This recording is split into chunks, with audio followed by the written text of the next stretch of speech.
नमस्कार विद्यार्थी मित्रांनो, बरेच वेळेस आपण ऐकून असताल की पेपर टाकणारे खरंच वेगळं काहीतरी बनतात, काहीतरी करतात. हे सत्य आहे. आज आपण एका व्यक्तीबद्दल बोलणार आहोत. तो एक व्यक्ती सामान्य असून त्याची यशोगाथा खूप वेगळी आहे. साधारणतः 2010 साली पुण्यामध्ये एक तरुण पेपर टाकायचा.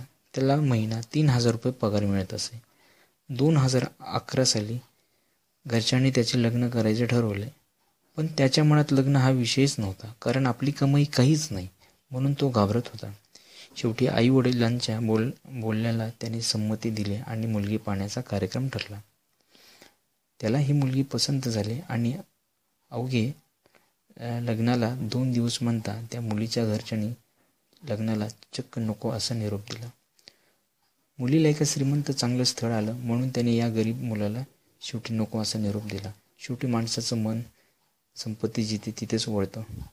शेवटी त्या मुलीने त्याला नकार दिला आणि आपली बाजू नको म्हणून सांगितलं. अखेर मुलाने पण याच तयारी दर्शवली. शेवटी लग्न मोडले, कारण हा गरीब होता. मग मुलाने बेकरीमध्ये काम करायचं ठरवले आणि 2012ला एक प्रायव्हेट बेकरीमध्ये काम पाहिलं आणि बघता बघता त्याने मित्राच्या साथीने एक नवीन बेकरी युनिटच पुणे MIDCमध्ये उभा केला. आता जगभर त्याचे प्रोडक्ट विकले जातात आणि काही कालांतराने म्हणजे 2014ला अवघी 2 वर्षाच्याच कालावधीमध्ये जी मुलगी त्याच्या सोबत नको म्हणली, आज ती त्याच्याच कंपनीमध्ये सुपरवायझर आहे.